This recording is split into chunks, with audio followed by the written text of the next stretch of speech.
हर चमकती हुई चीज सोना नहीं होती, एक बहुत पुरानी कहावत है। भले ही पुरानी हो गई हो, लेकिन इस कहावत से हमें एक चीज समझ में आती है कि जो चीज हमें जैसी दिखाई देती है जरूरी नहीं वैसी ही असल में हो। इनफैक्ट ऐसा भी हो सकता है जो सच हमें दिख रहा है, एक्चुअल सच, उससे पूरी तरह से विपरीत हो। इसी स्टेटमेंट को प्रूव करते हुए एक घटना सोनीपत में रहने वाले एक परिवार के साथ घटी। कैसे? आइए चलते हैं मार्च 2024 में और जानते हैं डिटेल में पूरी कहानी को। दरअसल इस परिवार में कुल मिला के 5 लोग थे। जी हां, एक का नाम था वैभव, लड़का था।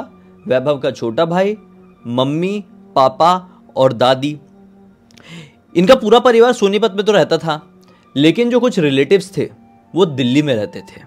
और दिल्ली में ही जो वैभव के पिताजी हैं, उनका बिजनेस का काफी बड़ा पोर्शन चलता था, इसलिए दिल्ली उनका रेगुलर आना जाना होता रहता था। कई बार वो सह परिवार दिल्ली चले जाया करते थे। परिवार के सारे सदस्य रिश्तेदारों के घर पर रुक जाएंगे और फिर जो वैभव के पिताजी है वो दिन भर अपना काम कर लेंगे और शाम को वो लोग लौट पड़ेंगे। नहीं तो कभी कभी वैभव के पिताजी अकेले। ऐसे ही भाई 28-29 तारीख के आसपास की बात है, ये सह परिवार दिल्ली गए हुए थे। अपना वहां पे काम वाम निपटा कर अपनी 7 सीटर कार में सवार होकर घर की तरफ लौट रहे थे। इनकी खुद की कार थी। रास्ते में लगभग 10, साढ़े 10 के आसपास का समय हो रहा था। हाईवे चल रहा था, प्रॉपर सुनसान वाला इलाका, प्रॉपर सुनसान। इस रास्ते में ना पता नहीं क्यों कुछ दिन से कुछ कंस्ट्रक्शन का काम भी चालू था, इसलिए इनको चिंता लगी हुई थी कि यार थोड़ी आगे जाकर रोड ब्लॉक ना कर दियो। अगर रोड ब्लॉक किए होंगे और हम आउटर मतलब दूसरी तरफ वाली रॉन्ग साइड से लेकर जाते हैं तो वहां पर हो जाता है जाम। कई बार ऐसा होता है। प्रे करते हुए जाए उस पॉइंट में पहुंचे हैं और सही में रोड ब्लॉक किए हुए थे। इनका दिमाग खराब हो गया। इन्होंने बोले चलो कोई बात नहीं, अंदर से एक सड़क और जाती है जो कि छोटे मोटे गाँव से होते हुए निकलती है। सड़क उतनी अच्छी नहीं है, थोड़ी खुरदुड़ी फुरदुड़ी है, टूटी टाटी है, लेकिन कोई टेंशन वाली बात नहीं है। अरे नहीं, कोई भूतिया भी नहीं है, ऐसा मत सोचो। एक दूसरा रास्ता था, इन लोगों ने वहां से अपनी गाड़ी घुमा ली है। गाड़ी ड्राइव वैभव के पिताजी ही कर रहे थे। वैभव को भी गाड़ी ड्राइव करना आता था मैक्सिमम टाइम, लेकिन पिताजी ही ड्राइव करते थे। अब परिवार के सबसे बड़े सदस्य हैं तो बच्चे को चलाने तो ऐसे इजीली देंगे नहीं। चला रहे हैं। थोड़ी आगे जाने के बाद इस छोटे वाले रास्ते से जब वो जा रहे थे, जो वन वे रूट था उससे जब जा रहे थे, थोड़ी आगे जाने के बाद पिताजी क्या बोलते हैं वैभव के कि यार ऐसा लग रहा है गाड़ी में अपन को पेट्रोल भरवा लेना चाहिए। फिर क्या है ना, अभी तो घर पहुंच जाएंगे, फिर मुझे कल और वापस कहीं निकलना पड़ सकता है, बहुत झंझट हो जाएगी, फिर सुबह सुबह मगजमारी हो जाएगी। इससे बेहतर है अभी भरा लेते हैं। जिस किसी को वॉशरूम वगैरह जाना होगा वो थोड़ी कमर भी सीधी कर लेंगे, वॉशरूम चले जाएंगे और फिर हम लोग नॉन स्टॉप बढ़ेंगे दिल्ली की तरफ। बोले ठीक है। अभी लोग जा रहे हैं। बोले कहीं से, क्योंकि इस रास्ते से ना ये लोग रेगुलर आते जाते नहीं थे, तो वैभव के पिताजी ने सब लोगों को बोल दिए थे कि यार थोड़ा अपना मुंह निकाल के बाहर तरफ देखते रहो, कहीं पे भी पेट्रोल पंप दिखाई दे दे तो बताओ। सब लोग देखने लगे, ध्यान देने लगे। ये छोटा वाला रास्ता लगभग आधा क्रॉस हो गया। आधा क्रॉस होने के बाद अचानक से वैभव बोलता है, अरे पापा देखो वो पेट्रोल पंप दिखाई दे रहा है। बोलते हाँ यार थोड़ा अंदर की तरफ है, लेकिन इतने बजे ऐसा चालू दिखाई दे रहा है। ये बोलता है कि पापा आप चाहते क्या हो? आप तो यही चाह रहे थे ना कि पेट्रोल पंप मिल जाए, अभी मिल रहा है तो आप सोच रहे हैं कि इतनी रात गए चालू कैसे है? क्यों लेकिन चलो ना भरवा लेते हैं। वो बोलते हैं अच्छा चलो ठीक है। नहीं, हाईवे का होता और ऐसा चालू रहता तो बात अलग थी, गांव का होके इतनी रात गए पेट्रोल पंप चालू है, ये थोड़ा अजीब साउंड कर रहा है। बोला कुछ नहीं, आप चलो ना, कुछ नहीं होता, फटाफट भरा लेते हैं और मुझे वॉशरूम भी जाना है। इतने में छोटा भाई भी बोलता है वैभव का कि मुझे भी वॉशरूम जाना है। बोले ठीक है। ये लोग उस पेट्रोल पंप में पहुंचे तो क्या देखते हैं कि वहां पर कोई भी नहीं है। कोई भी नहीं इन द सेंस कोई दूसरी गाड़ी वहां पर पेट्रोल भराने के लिए नहीं आई हुई है। इस पेट्रोल पंप में 3 या 4 पंप थे टोटल और पेट्रोल भरने वाला केवल एक आदमी। ना कोई मैनेजर, ना कोई कैशियर, ना ही कोई दूसरा कोई काम करने वाला इंसान। सिर्फ एक ही आदमी पूरे पेट्रोल पंप में मौजूद है और किसी का कोई नामो निशान भी, कोई कुत्ता तक वहाँ पर दिखाई नहीं दे रहा है। खैर ये वहाँ पर गाड़ी लगा दिए और पहले लेडीज़ लोगों को बोले कि आप लोग वॉशरूम होकर आ जाओ, लेडीज़ लोग चले गए। पेट्रोल पंप जो ये बना हुआ था, पेट्रोल पंप का जो ऑफिस होता है ना, उसके पीछे की तरफ वॉशरूम बना हुआ था। लेडीज़ लोग आ गए। अब पेट्रोल भर ही रहा था कि इतने में अपने ये दोनों भी लड़के कहते हैं कि हम दोनों भी आते। पिताजी ने बोले ठीक है तुम लोग भी जाओ, मुझे नहीं जाना है। अब ये दोनों लड़के लोग पीछे की तरफ गए। देखो लेडीज़ लोग यानी वैभव की मम्मी और दादी गई थी और फटाफट आ भी गई, लेकिन ये दोनों लड़के लोग जब गए वहाँ पर ना वॉशरूम के लिए, तो इन लोगों ने कुछ तो भी कांड कर दिए। यूँ कहते हैं ना, आजकल नई कहावत आई हुई है मीम्स में, कर्म करने जाता हूँ कांड हो जाते हैं। ऐसे ही कुछ हुआ इन लोगों के साथ। अभी आगे सुनो। वॉशरूम की तरफ गए हैं तो वैभव छोटे भाई से क्या कहता है, पहले मैं चले जाता हूँ, मुझे बहुत जोर की आई हुई है, फिर तू चले जाना। इसने बोला ठीक है भैया। ये लोग वॉशरूम तरफ गए, अंदर वैभव चले गए, दरवाज़ा लगा दिया। छोटा भाई खड़ा हुआ है, भैया के आने का इंतज़ार कर रहा है। कितने में उसको अपने राइट साइड से, समझ लो ये छोटा भाई है, मेरे को छोटा भाई इमेजिन करो, हाँ, उसके राइट साइड से उसको कुछ तो भी आवाज़ सुनाई दी। ये हैरान होकर राइट साइड में देखा तो क्या था राइट साइड में, मैं आपको बताता हूँ। ये पेट्रोल पंप का ऑफिस है, ठीक है। पेट्रोल पंप के ऑफिस के पीछे की तरफ एक लोहे की सीढ़ी थी जो कि ऊपर तरफ गई हुई थी, और फिर उस सीढ़ी के थोड़ा इधर तरफ वॉशरूम बना हुआ था। तो उसको उसके सीढ़ी की तरफ से, मतलब एग्जैक्टली जो अपना पेट्रोल पंप का ऑफिस है उसकी लगी हुई सीढ़ी से कुछ आवाज़ आई। ये सीढ़ी लगी हुई है, उंगली सीढ़ी, हाँ। तो उसने उस तरफ देखा तो क्या पाया कि एक आदमी है। ये वो पेट्रोल भरने वाला आदमी नहीं, बल्कि कोई और आदमी है जो कि 80-85 साल का दिखाई दे रहा है। कंबल ओढ़ा है, मार्च की भरी गर्मी में ऐसा कंबल ओढ़ के रखा है और थोड़ा थोड़ा ठिठुर रहा है, और उसका थोड़ा थोड़ा मुंह दिखाई दे रहा है आदमी का। इसे देखकर वो स्माइल कर रहा है। तो छोटे भाई को थोड़ा टेंशन आया कि ये आदमी साला मुझे ऐसे देखकर स्माइल क्यों कर रहा है। इसने इशारा किया, क्या हुआ?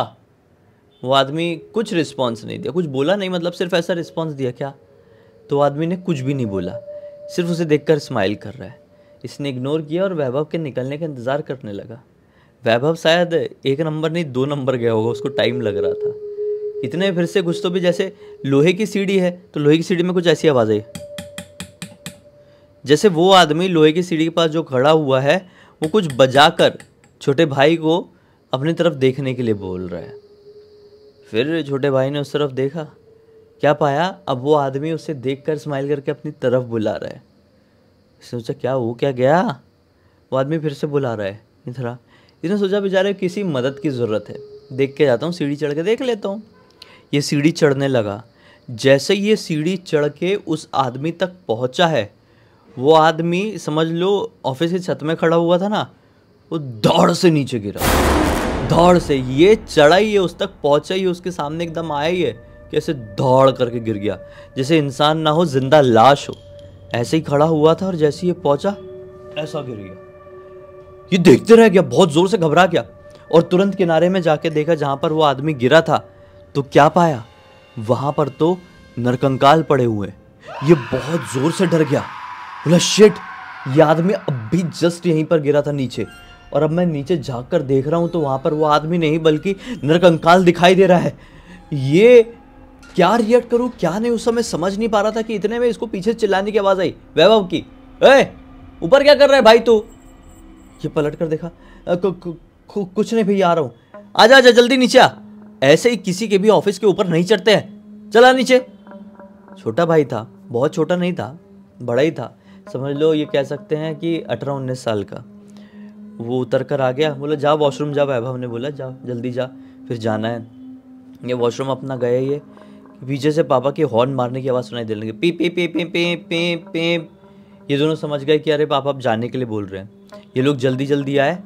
पापा बोले कितना टाइम लगाते हो खाली एक वॉशरूम जाने के लिए? मम्मी दादी लोग इतनी जल्दी आ गई थी। चलो मुझे थकान हो रही है यार बहुत ज़्यादा, तू गाड़ी चलाएगा। वैभव को बोल दिया तू गाड़ी चला रहा है, मैं आराम से पीछे बैठ कर जाऊँगा। वैभव ने बोला ठीक है मैं चला लूँगा। फिर वैभव ड्राइवर सीट में आके बैठ गया, उसके पिताजी पीछे जाकर बैठ गए। वैभव का भाई वो जो को ड्राइवर सीट होती है वहाँ पर जाकर बैठ गया। अब जैसे इसने चाबी घुमाया है, गाड़ी स्टार्ट करने की कोशिश किया ही है कि गाड़ी स्टार्ट ही ना हो, पुक पुक पुक पुक करके बंद हो जाए। ये टेंशन में आ गया, फिर घुमाया, पुक पुक पुक पुक करके बंद हो जाए। 5-7 मिनट बीत गए, गाड़ी स्टार्ट नहीं हो रही है। इतने में धक धक धक धक धक धक करके वैभव की खिड़की तरफ किसी ने जोर से ठकठकाया। वैभव घबरा गया और देखा तो ये पेट्रोल भरने वाला ही आदमी है।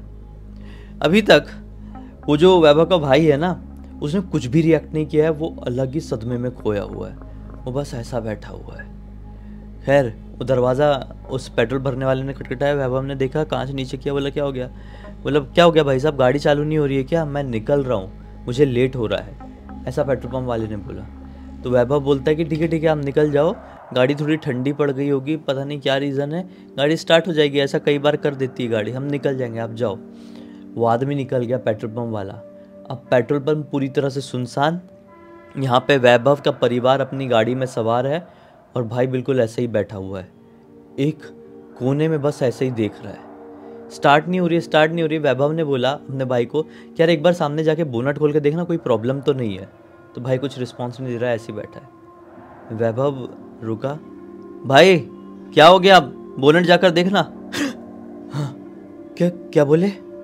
वैभव बोलता है कुछ परेशानी है क्या? तो बहुत वियर्ड सा रिएक्ट कर रहा है। वो बोलता है कुछ नहीं, जब अपन पीछे वॉशरूम की तरफ गए थे ना, मुझे एक अजीब सी आवाज़ सुनाई दी थी। इसने ये चीज़ बोला ही है कि धम से इनकी जो गाड़ी का रूफ था उसके ऊपर कोई आकर गिरा, बहुत धम से। सब घबरा गए। कोई गिरा है, वो ऐसा रेंगते हुए, जो सामने विंड स्क्रीन होती है ना, जो सामने कांच होता है जिसमें ड्राइवर देखता है, गाड़ी चलाता है, उस कांच में कोई रेंगते हुए एक आदमी आया। एकदम पिच ब्लैक आदमी है, टकला है, पूरे शरीर में भयंकर चोट के निशान है और एक मात्र भी कपड़े नहीं पहना है। रेंगते हुए आया और जितने लोग अंदर बैठे हुए थे उनको देख के ऐसा स्माइल करता है, और जैसे ही स्माइल किया इसके मुंह से भग भग भग भग भग भग करके खून निकलने लगा। और जैसे ही खून को देखे सब लोगों ने, खासकर मम्मी और दादी ने जोर से चिल्ला के बोली, हनुमान चालीसा गाओ, ये भूत पिशाच है।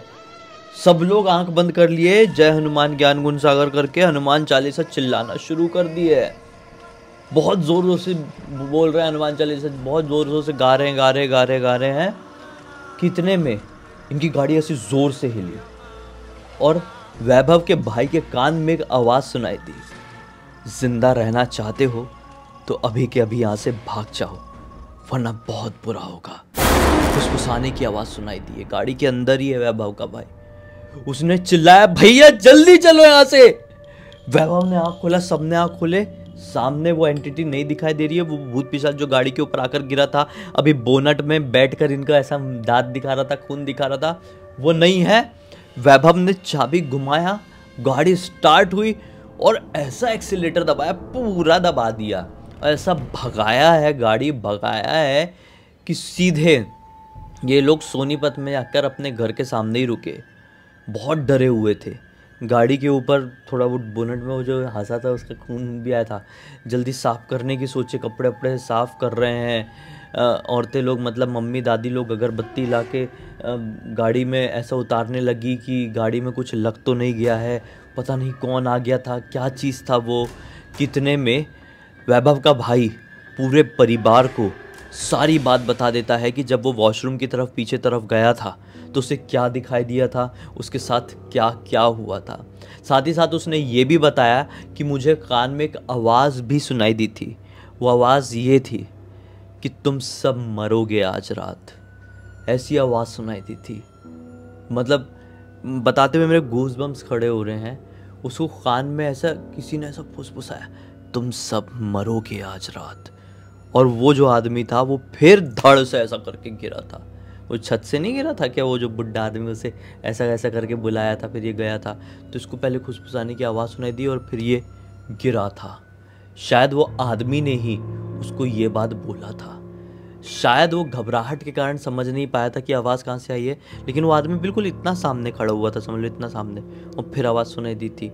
अंधेरा भी था ना, तो लिपसिंग भले ही नहीं दिखी हो, लेकिन शायद उसी ने बोला था। फिर वो गिरा था, तब से ही वो एकदम ऐसा सुन्न हो गया था। फिर भैया सब लोगों ने ये डिसाइड किए कि सुबह होते से ही हम पुजारी जी को घर पर बुलाते हैं और एक हवन कराते हैं, रुद्राभिषेक करवाते हैं, ताकि कोई एंटिटी, कोई नेगेटिविटी जुड़ गई होगी तो सब वो कट जाए, वो बाधा कट जाए। पंडित जी आए हैं, पंडित जी को पूरी बात बताए तो पंडित जी ने पूरा रुद्राभिषेक कराया और फिर उसके बाद क्या बोले कि देखो आपके साथ कुछ बड़ी दुर्घटना होने वाली थी। पंडित जी ने सबकी कुंडली भी देखे, बोले एक बहुत बड़ी दुर्घटना जुड़ी हुई थी आपके साथ कल रात की, जो कि एक छोटे रूप में निकल गई। शायद आपके किसी जन्म के पुण्य कर्म थे कि आपकी जान बच गई। शायद कोई उस समय पॉजिटिव एंटिटी यानी कि कोई पवित्र आत्मा वहाँ पर पहुँच गई थी। आपके कोई पूर्वज हो सकते हैं, या फिर जो आपने हनुमान चालीसा पढ़ी थी, हनुमान जी को कोई दूत हो सकते हैं, वहाँ पर पहुँच गए थे। तो वो जो शैतान था, वो जो पिशाच था जो आपकी गाड़ी के बिल्कुल सामने आ गया था, वो वहाँ से चला गया, वरना वो पक्का आप में से किसी ना किसी की जान लेकर जाता। उस दिन के बाद से इन लोगों ने कसम खा लिए कि किसी भी अनजान जगह में रात बारात आ रहे हैं ना, तो ऐसे गाड़ी नहीं रोकेंगे। इस पूरी घटना की जानकारी मुझे किसी और ने नहीं बल्कि खुद वैभव ने इंस्टाग्राम पर लिख कर भेजा। मैंने सोचा आप लोगों को सुनाऊं, एक बहुत अच्छी सीख, एक अलग लेवल का मनोरंजन मिलेगा। तो उम्मीद करता हूं अब तक इस वीडियो को देख लिए हैं तो लाइक ज़रूर कर देंगे, चैनल को सब्सक्राइब करके बेल आइकन दबा के ऑल के ऑप्शन में क्लिक कर देना, क्योंकि इसी तरह के हैरान कर देने वाले बहुत ही ज़्यादा खौफनाक वीडियोस डेली आप लोगों के सामने लेके आता रहता हूँ। इंस्टाग्राम के लिंक इस वीडियो के डिस्क्रिप्शन बॉक्स मिल जाए, क्लिक करके डायरेक्टली वहाँ पर पहुँच जाना। और इसी तरह की कोई भी कहानी, टॉपिक या जानकारी आप लोग के पास भी है तो लिख भेजना। हो सकता है मेरा अगला वीडियो कल आपके हिसाब से ही बन रहा हो। तो चलिए कल फिर से मिलते हैं, तब तक के लिए बहुत बहुत धन्यवाद। आपका दिन शुभ हो।